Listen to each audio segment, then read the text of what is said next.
Good afternoon, everyone. Thank you for joining us today. Today is the first day of Earth Energy and Environment E3 Conference and Exhibition, second year, 2022. My name is Jamana Tariq Abdur Razak. I'm a petroleum engineer, a recent master's degree in petroleum engineering graduate from University of Houston, currently working as an engineer in Houston, Texas. I have the pleasure to be here with you this afternoon as a member of the Technical Committee of Earth Energy and Environment E3 Conference and Exhibition. Today, we're pleased to welcome our invited speakers, one of which is Dr. Ramanan Krishnamoorti. With a PhD from Princeton and a long history in research, Dr. Ramanan Krishnamoorti is now the Chief Officer of Energy at University of Houston, and today he will be discussing the role of carbon management in energy transition. This session is being recorded and will be uploaded to our YouTube channel, PyPetro, where you can find all of our previous and upcoming sessions in Earth, Energy, and Environment, Student Conference, and Exhibition. Please feel free to send your questions in the chat box and we will answer as many questions as possible. With that, I ask you to give your full attention to our invited speaker and help me welcoming today's very honorable guest. Please welcome Dr. Krishnamoorti. Hi, Dr. Krishnamoorti. Thank you for joining us today. We're so glad to have you on Earth, Energy, and Environment Student Conference and Exhibition. Jamana, thank you so very much. Really appreciate you for that introduction. Ahmed, thank you so much for inviting me. And Professor Solomon, thank you for making me a part of this conversation. I've got a presentation, so I'm going to walk you through that, and hopefully we can get started. So a story, but I think so let me back up a little bit here and start from the very beginning, because I think we've got a story, but I think we really want to address this issue of the energy trilemma. That really is at the core of the energy transition and really addressing where we go as a society in addressing the issues of energy transition. First and foremost, what is the trilemma? The trilemma is really we want to be able to provide energy that is available to all, that is environmentally and responsible, that is reliable, and that is affordable. Effectively, it requires us to solve all three of them simultaneously in order for us to be able to really deliver society's need for increased amounts of energy over the next 30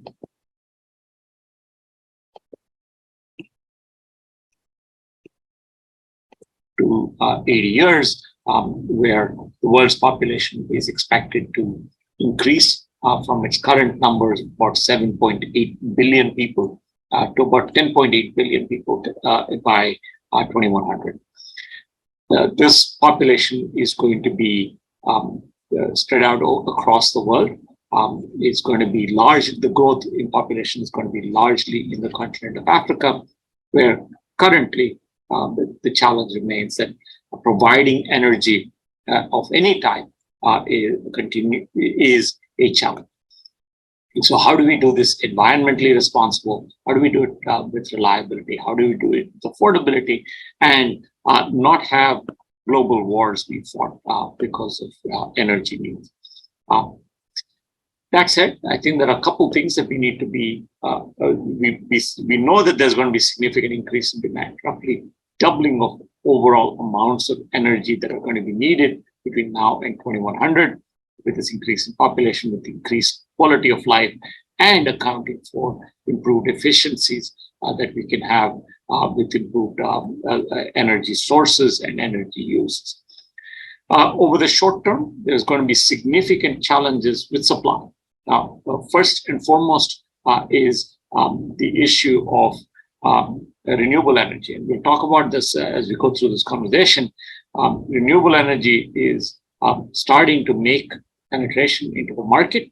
It is starting to grow. It is starting to create a marketplace that is affordable, that is also environmentally responsible in many cases, but reliability and security remain challenges for renewable energy, renewable electricity.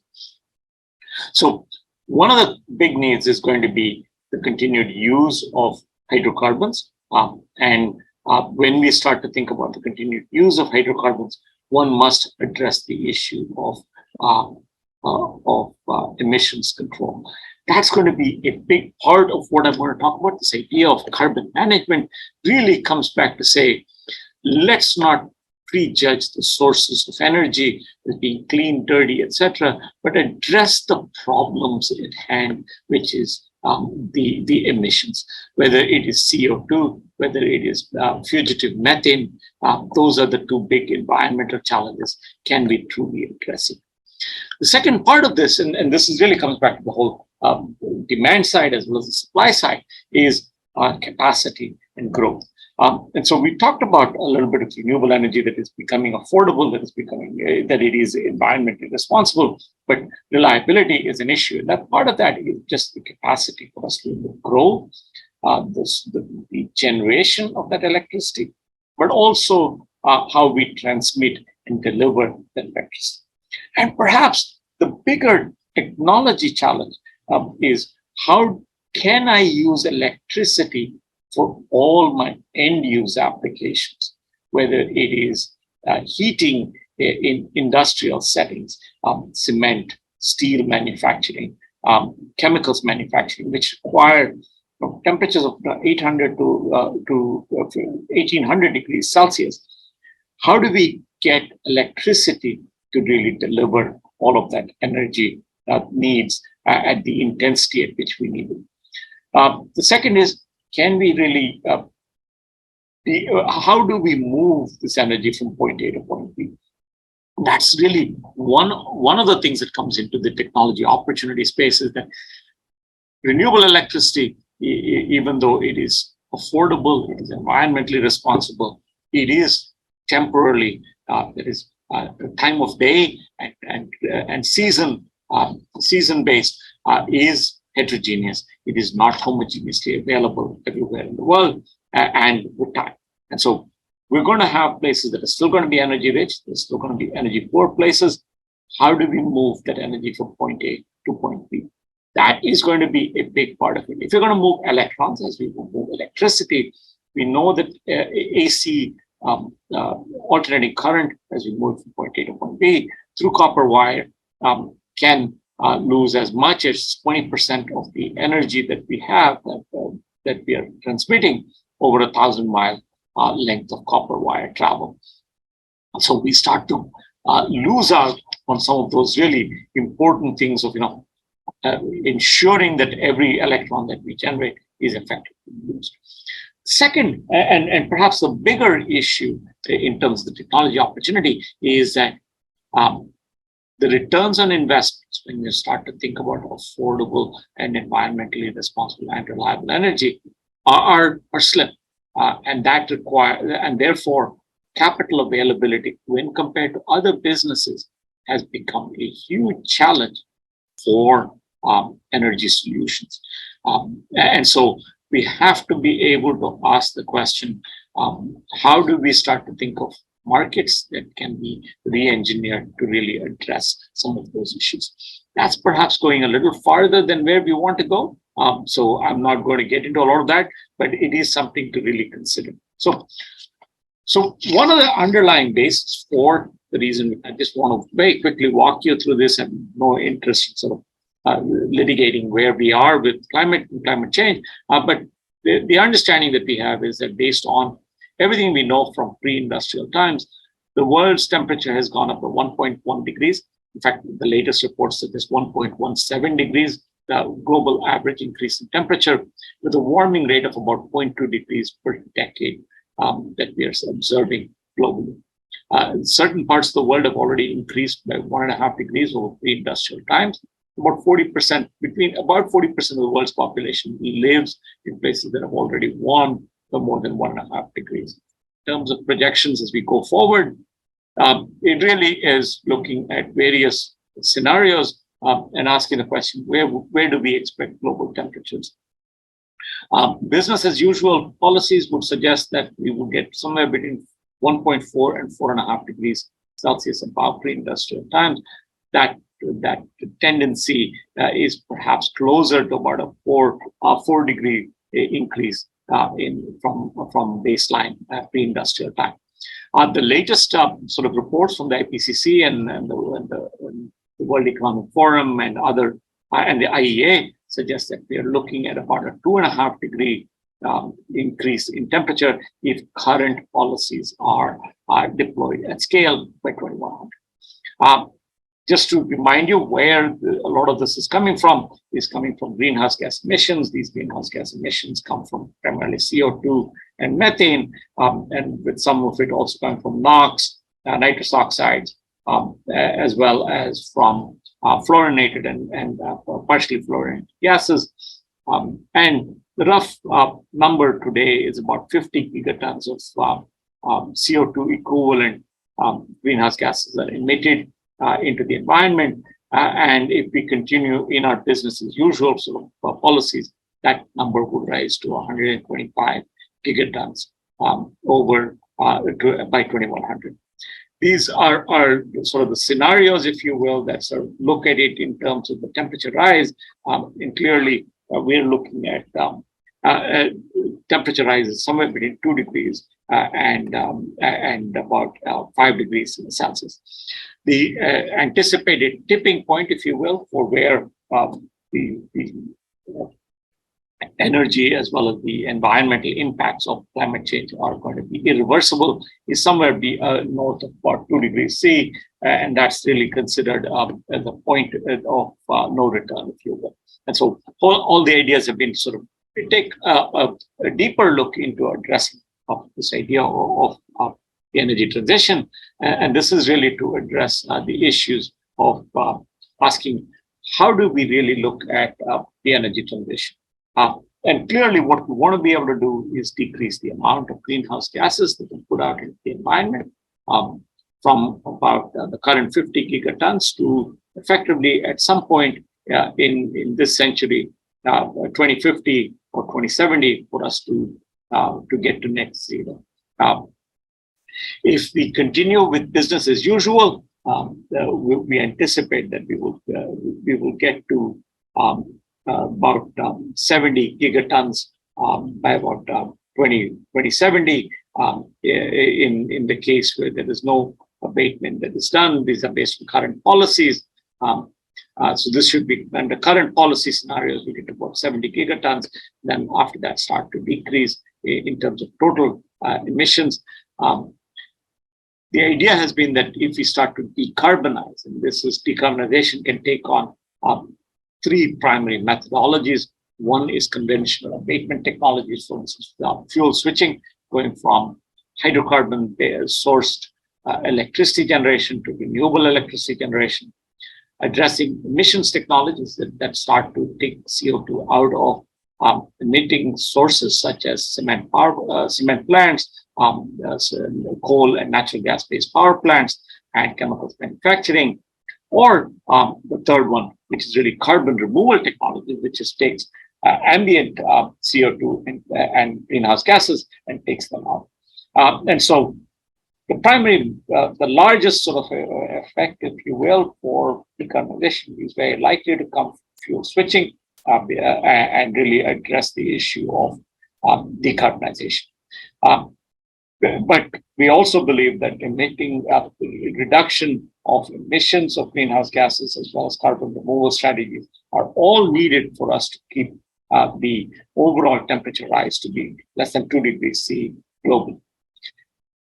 When we think about decarbonization, we must address decarbonization through these 4 approaches: transportation, industry, buildings, and materials. And that seems to be the big driving force, if you will, for how we want to think about addressing decarbonization. Just to give you an idea as to where we are today in terms of why the energy sector, the decarbonization of the energy sector is so crucial as we move forward. This is data that is from the One World data.org, and it really gives you a very quick snapshot of where the greenhouse gases come from. And I want to sort of point out that the energy sector in all its forms, from use in industry, from transportation, from buildings, from fuel combustion in places outside of outside of these sectors, as well as fugitive emissions, are responsible for about 3/4 of all the greenhouse gases being emitted. You can see iron and steel is responsible for about 7.5%. Chemicals, petrochemicals is responsible for about 4%. When you look at road transport, it's about responsible for about 12%, aviation for about 2%, shipping for about 2%. Residential buildings obviously contribute a significant amount to the greenhouse gas emissions, about 11%, and commercial buildings contribute about 7%. So you can start to see that you've got to really address a variety of different methodologies to address the energy sector's decarbonization. Just to sort of put a fine point, if you will, on the kinds of materials that are out there that sort of lead to significant greenhouse gases or greenhouse gas emissions. One is CO2. It's responsible for about 75% of all global emissions, global greenhouse gas effects as we go at the current time and going forward. Methane is directly responsible for 1/6, and nitrous oxide and fluorinated gases, those are the other two big chunks, are about 62% themselves. And those are certainly reducing. Fluorinated gases are being eliminated, and therefore we can start to see that that is having a collective action. So a way to reduce greenhouse gases into the environment. Methane and CO2, those are the two big stories I want to focus on, and really talk about those in terms of how we think about the energy sectors.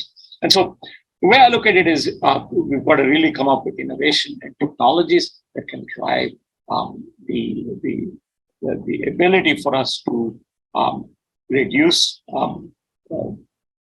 the carbon-related greenhouse gas impact. We need to drive huge leaps in clean energy innovation over the next 50 to 70 years because of, as I stated before, first and foremost, energy demand will double. Most of the reduction from CO2 emissions will come from technologies that are already in the marketplace. But by 2050, almost half those reductions have to come from technologies that have yet to be demonstrated or piloted. And John Kerry said this beautifully a few years ago. And he said 50% of the reductions we have to make to get to net zero emissions by 2050 or 2045 are going to come from technologies we don't yet have. And so this provides us with opportunities to really start thinking about new and better ways to improve technology. What I'm going to tell you in terms of carbon management, many of those technologies are already in place, already available. Those have already been scaled. It is a question of how do we find the right incentives to really drive the process. So first and foremost, let me talk to you a little bit about some of the key technology pillars to get to a net zero. And these are ordered in sort of play of being the ability for us to really engage and do, and then as it starts to get harder and harder, those go down the slide, if you will. The first and foremost is energy efficiency. So why do I talk about energy efficiency?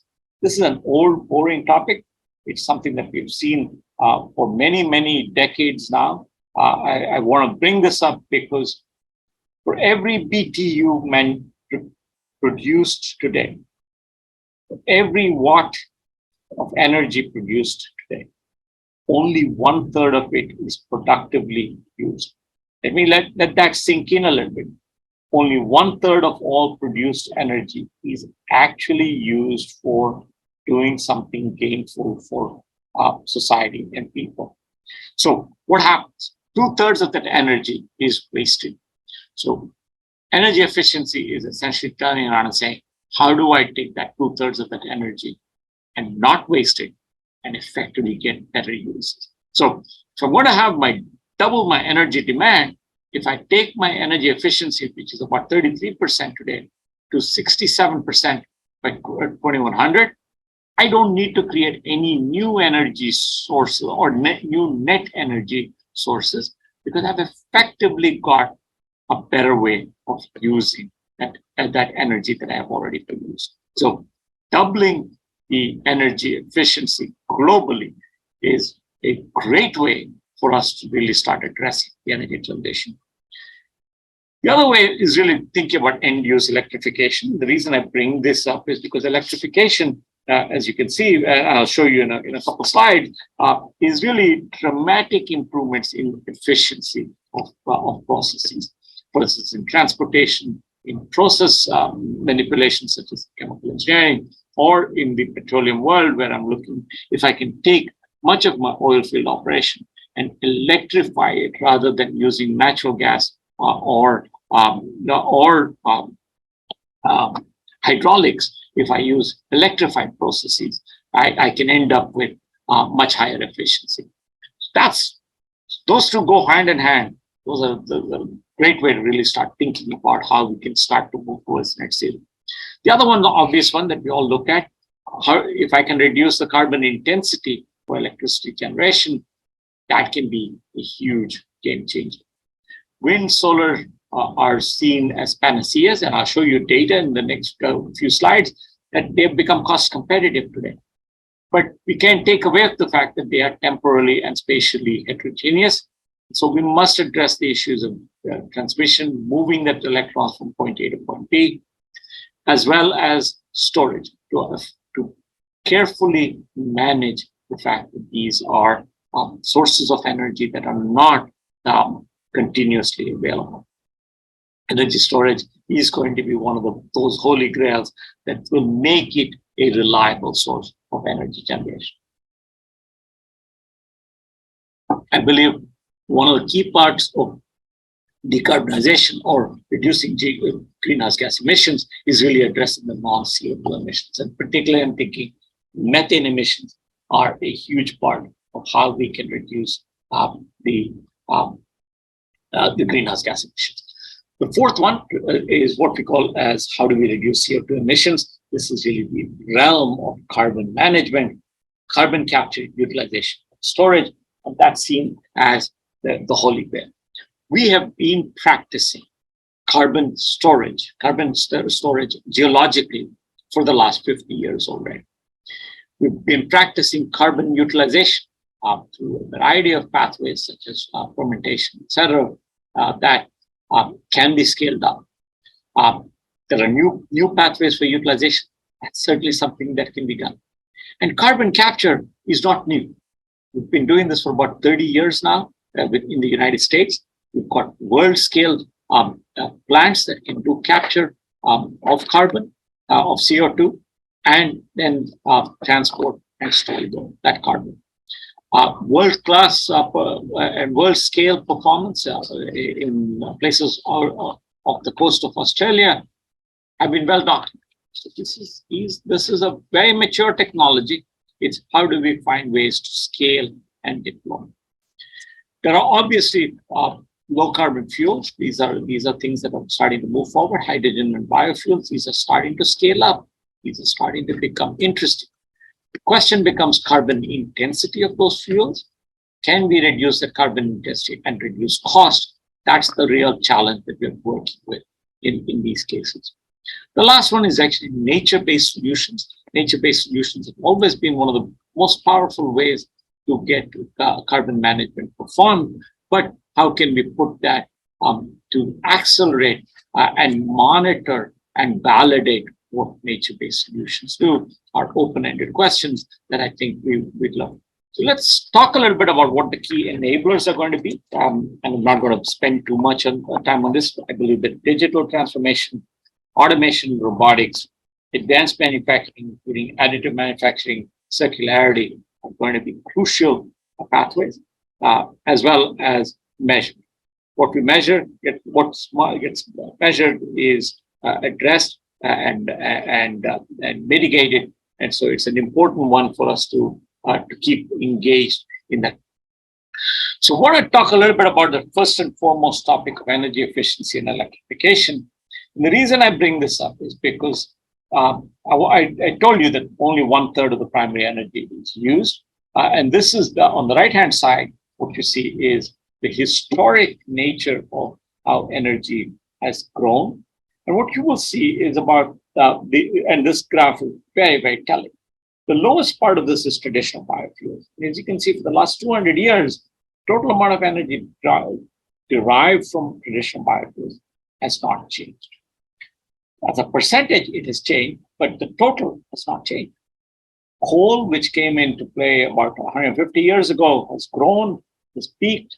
And what we see here is it looks like it will plateau. And if we actually are serious about climate change, this the coal use should go down, even if we can put carbon capture to be addressed. Oil, which started about 100 years ago, has grown, continues to grow, continues to be a dominant source of transportation fuel. Natural gas is this purple part here. What you find are all of my renewable sources of energy, which started about 20 years ago, 30 years ago, are a very, very small slice of the pie. So coming back to this idea of energy efficiency, what I want to sort of leave you with is it is a big change. And just going from internal combustion engine vehicles, where the bells to wheels efficiency is about 13 to 15%. If I go to battery electric vehicles with a single point source of electricity generation that is based on natural gas, so combined cycle natural gas generated electrons, if I go to that type of a mode using battery operated vehicles, the bells to wheels efficiency is going to be about 28%, roughly doubling what we have with IC engine vehicles. So that's really the transformation. This other point that we talked about, which is really this issue of renewable energy, electricity. What we've seen is a very sharp drop off in the levelized cost of electricity generation, both with wind as well as solar power, solar photovoltaic.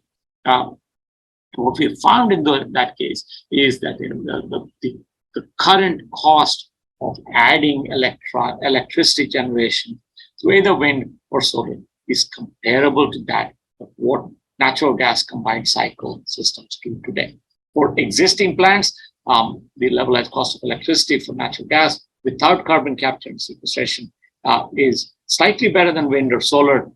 Add wind or solar, it gets comparable. When I add carbon capture utilization storage to natural gas, it becomes comparable. When I look at new generation, in fact, natural gas generated electricity is slightly more expensive than wind or solar. But again, note that one of the things that I'll note for you here is that we are not looking at apples to apples, because when you start to think about reliability and the ability to turn on things, these renewable sources of energy cannot turn on automatically. And they don't necessarily follow demand cycles. If we add storage, I'm sure that the prices between natural gas with CCUS and wind and solar start to become comparable. And we'll talk about that. In fact, I would say that natural gas with CCUS is probably better off today than even wind and solar with storage. So let's talk a little bit about why, in spite of the fact that we've seen this very sharp decrease in the price of electricity generation from renewable sources, why haven't we seen this dramatic increase or essentially abandonment of oil or gas? As you can tell, the numbers are staggeringly high, but this sort of data tells you, unlike your iPhone or the digital transformation, which can happen at relatively low cost, energy transformations are expensive. They take time. So one way to think about the transformation time is to ask the question, how does the percentage of the share of energy produced by these different sources change in years after it hit that 1% sort of tipping point, if you will, of the world's share of energy? And this tells you for all the different forms of energy that we sort of can track, oil, gas, hydroelectricity, nuclear, and now renewable. And what you find is that this growth curve is very slow for about 4 to 5 decades. And then it starts to accelerate, where, for instance, oil and gas have gone through that acceleration phase. Gas is going through that acceleration phase, and quickly, can become 30-40% of the overall market space. The fastest one we've seen in the past was nuclear. It sort of got moving very, very quickly, and then we had nuclear-related accidents that slowed down that progress, and now it's in fact in decline because of the continued questions about safety about nuclear energy. Much of that is unfounded. Much of it is got me sort of a lot of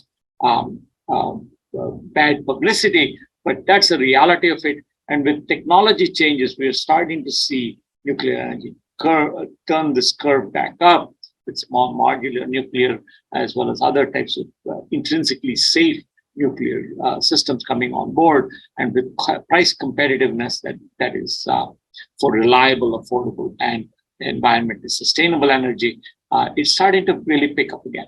We see a very similar trajectory for renewable energies in this period. I note that the 1% threshold was reached in 2006. So if you think about a 50-year time horizon, and we follow this curve, which appears to be reasonable, even in spite of the fact that capital markets are unlikely to get really excited about deploying this energy in great amounts, I think the opportunity here is really that you will see in the next 50 years, by 2055, that we might get to about, say, 25 to 30% of all the world's energy being driven by wind and solar and hydroelectricity.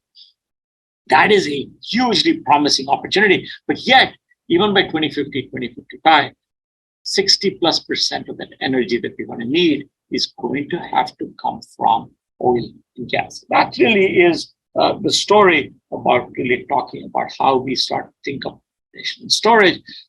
This is really a much more detailed picture of how we think about global electrification and what it means. I'm not going to walk here again because of the fact that we've got real challenges with addressing the electricity sector of the market. What I do want to talk about is how we reduce non-CO2 emissions. Methane is driving 1/3 of the warming impact of the world, and clearly addressing that through energy is going to be a big part of it. Fossil fuel extraction is a big part of the direct methane issues, and so addressing that is going to be a huge part of solving. One of the ways to sort of look at that is through, and this is specifically looking at upstream, midstream, and downstream of the oil and gas side of things. We believe that robotics and automation, especially for hazardous environments, has a huge opportunity to drive methane management to be better. So, for instance, when we start to look at upstream production of natural gas, we see some of the venting and flaring that happens at the early stages here through injection pumps, liquid unloading tanks, completions and workovers, as well as some of the exploration work. The processing side of it is responsible for some of it, essentially the compressors, blowdown, and venting. The midstream is responsible for sort of transporting it from point A to point B. And here again, you've got compressors, pneumatic systems that are responsible. And the downstream side is certainly a place where the use case certainly drives some of that, the methane challenges that we see. So clearly, addressing the upstream part of this is going to be a big part of driving methane emissions down, and that could have a huge impact as we move forward in addressing the non-CO2 based. Let me very quickly walk you through the technical pathways for CO2 removal.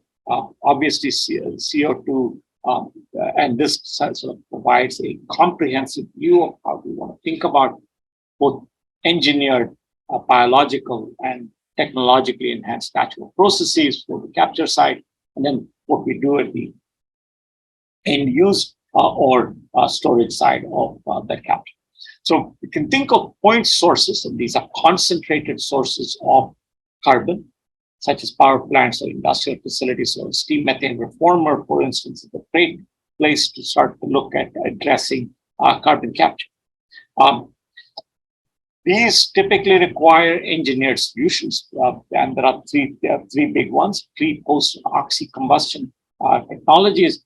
Some of this is through chemical looping. Some of this can be done through solid oxide fuel cells. And then the other end of the spectrum, which is the dilute side, the atmosphere, which has about 400 parts per million of CO2, and oceans, which have got somewhat higher amounts of carbon dioxide dissolved there. These can be solved through what are called as direct air capture, direct ocean capture, or ocean alkalinity enhancement, and therefore find ways to displace the CO2, which is acidic in nature and can be used to really displace the CO2 out of oceans and for it to be captured. Biological, obviously, these are nature-based solutions, and then nature-based solutions that can be enhanced through technologies such as bioenergy with carbon capture and storage, enhanced weathering, for instance, mineralization, genetically engineered organisms, as well as advanced crop. And what do we do at the end of it is really use this to make liquid or gaseous fuels, make methane, methanol, and synthetic fuel, use it for utilization for enhanced oil recovery, the manufacture of cements and chemicals, as well as for biochar, and disposal being through either geology, deep ocean storage, where we can replace methane hydrates with CO2 hydrates, carefully generate the methane out of those, and then replace that with CO2 hydrates. And obviously, terrestrial systems that are where you've got biological roots that can hold a significant amount of. When we want to think about technology solutions, we like to think about this in terms of financial impact and carbon objectives impact. And really where we want to be is provide significant carbon financial incentives to industry, and yet find ways to improve carbon objectives. And in this sort of a realm, if you want to think about enhanced oil recovery with 45Q based financial incentives, provide a great opportunity. When we start to think about things like synthetic fuel generation, that has a huge carbon intensity and also a potential drop-in replacement for existing hydrocarbon-based fuels. These are opportunities that are obviously massive opportunities that can be addressed. These are at scale. These can be meaningful for people to really advance going forward. Some of the opportunities for oil and gas folks is to really think about unconventional CO2 EOR. This is a place where there are great opportunities potentially that can be exploited, or residual oil zone CO2 EOR demonstrated at scale in the Permian, but with initial results that are extremely promising. How do we find ways to grow those? And then the last one is how do we do direct air capture and use that CO2 that's captured to be able to use for enhanced oil recovery purposes. These are great opportunities for people in the oil and gas industry, petroleum engineers, to really think about and really address.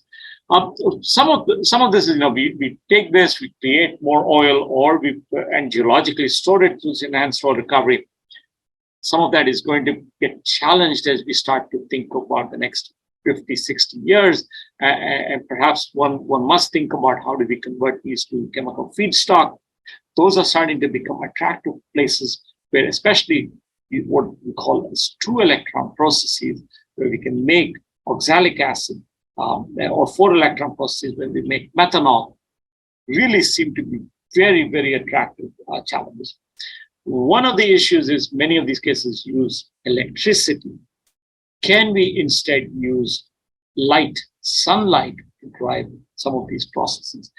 That's the place where there is really exciting work that is coming along that is starting to take off of using CO2, captured CO2, along with sunlight to make chemical feedstock, as well as making fuels directly. That's a place that is going to grow. It is early trends. Want to sort of very quickly sort of put some sobering thoughts for all of you to really consider how we grow carbon capture at scale.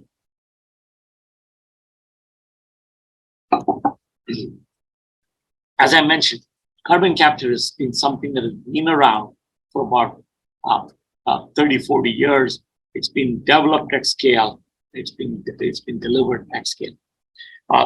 Today, we capture about 40 million tons of CO2 annually, anthropogenically produced CO2 that's captured and sequestered or utilized. That turns out, regrettably, only about 0.1% of all the CO2 that's generated globally. So why is this the case? Why is it that we are not seeing a lot more of the CO2 that's being generated to be captured? We've got some fantastic opportunities. There have been carbon tax sort of things that have been put in place by Europe, by Australia, by China. The price on carbon has been levied. None of that is generated. The United States now has put in this 45Q, a real incentive program to find ways to improve carbon capture, utilization, and storage. And yet, we see very little scalable activities that have happened. And the reason we believe that this is the case is because how can we do capture in a cost-effective way? How do we reduce inefficiencies, the energy inefficiencies of traditional capture methods? The parasitic load associated with carbon capture, carbon transmission, carbon utilization, carbon storage is a massive challenge. Scale up, while having been practiced, continues to remain a challenge as we go forward. And lastly, how do we retrofit these to existing infrastructure and fleet applications continues to be. So very quickly, land sinks can absorb. I want to just quickly cover this. There are various ways: afforestation, soil carbon, biochar, enhanced weathering, bio energy conversion are all methods by which we can do carbon capture and storage. Peatlands are a great opportunity. The real challenges are how do we measure and monitor emissions, guarantee permanent sequestration.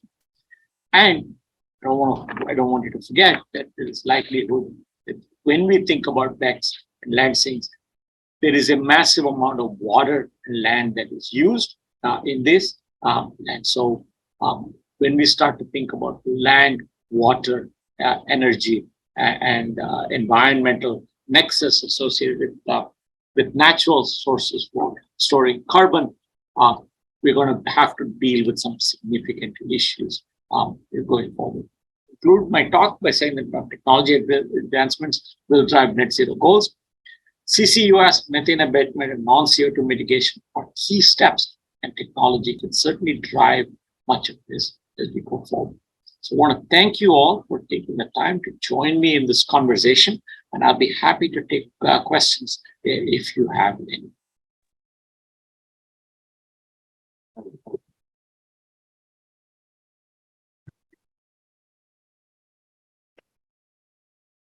Dr. Solomon, do you like to? Yeah, I'm here. Oh. Do we have any questions that I know we are getting close to the next speaker, but if there is one question we can check. Okay, so let's get one question. So there's one on CO2 storage, the future and limitations. We can probably take that one. Yeah. So when you look at CO2 storage, it is sort of the holy grail to be able to. If you're going to look at carbon management, we really have to address the issue of storage. We look at geological storage as the obvious place to do it. It's been demonstrated over and over for the last 50 years or so in the Permian in the United States, and then more recently off the coast of Australia, where large amounts of CO2 can be safely stored. It can be verified that it is stored and can result in substantially taking out the CO2 that is captured. Without storage, without that ability to really store it or put it away safely somewhere, there is no purpose for carbon management, because otherwise it's just going to be a circular challenge that we're going to keep dealing with. This is was very eye-opening presentation. You showed us not only the threats but the opportunity, which is I like the positive attitude about it and showing what we should be working on. Thank you. Thank you, Professor Krishnamoorti, very much for presentation, taking time out of your, I know, very busy time. Well, thank you so much for having me, Dr. Solomon, and thanks to both Jumana and Ahmed for putting this together.